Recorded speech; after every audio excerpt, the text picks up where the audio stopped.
ഒരിടത്ത് ഒരു കോഴിയമ്മയുണ്ടായിരുന്നു. കോഴിയമ്മ എന്നും അതിരാവിലെ എഴുന്നേറ്റ് മുറ്റമൊക്കെ വൃത്തിയാക്കി എല്ലാവരെയും വിളിച്ചുണർത്തും.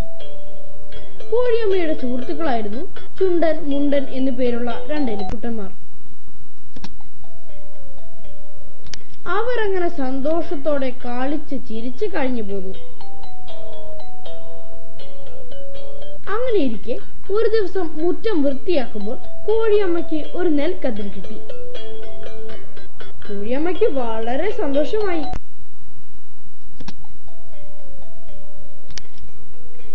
ഇത് ഒറ്റയ്ക്ക് കുത്തി അരിയാക്കാൻ എന്നെ കൊണ്ടാവില്ല. ഒരു കാര്യം ചെയ്യാം, സഹായത്തിന് ആ എലിക്കുട്ടന്മാരെ കൂടി വിളിക്കാം.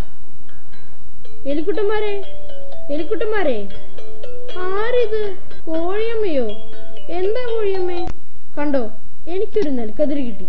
ഇതൊന്ന് കുത്തി അരിയാക്കാൻ നിങ്ങൾ എന്നെ സഹായിക്കണം. സഹായിക്കാനോ? ഇത്ര ചെറിയ ഞങ്ങളെങ്ങനെയാ കോഴിയമ്മയെ അരി കുത്തുന്നേ? നല്ല തമാശ.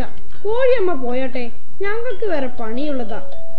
അങ്ങനെ വിഷമത്തോടെയാണെങ്കിലും കോഴിയമ്മ നെല്ല് കുത്തി അരിയാക്കി. അരിയാക്കിയപ്പോൾ എലിക്കുട്ടന്മാർ വീണ്ടും എത്തി. കോഴിയമ്മേ, അരിയാക്കിയോ? ആക്കി. ഇനി ഇത് പൊടിക്കാനെങ്കിലും നിങ്ങൾ എന്നെ സഹായിക്കണം. സഹായിക്കാനോ?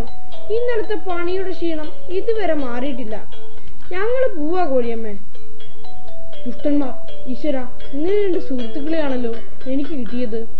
അങ്ങനെ വിഷമത്തോടെയാണെങ്കിലും കോഴിയമ്മ അപ്പം ചുട്ടു തുടങ്ങി. അപ്പത്തിന്റെ മണമടിച്ചപ്പോൾ എലിക്കുട്ടന്മാർക്ക് സഹിക്കാനായില്ല. അവർ പാഞ്ഞെത്തി. ഹായ്, നല്ല മണം. കോഴിയമ്മേ, ഒരപ്പം ഞങ്ങൾക്ക് തരുമോ? ആരാ നെല്ല് കുത്തിയത്? കോഴിയമ്മ. ആരാ അരി ഇടിച്ചത്? കോഴിയമ്മ. ആരാ അപ്പം ചുട്ടത്? കോഴിയമ്മ. എന്നാലേ അപ്പവും കോഴിയമ്മയ്ക്ക് തന്നെ. മടിയന്മാരെ, കടക്ക് പുറത്ത്.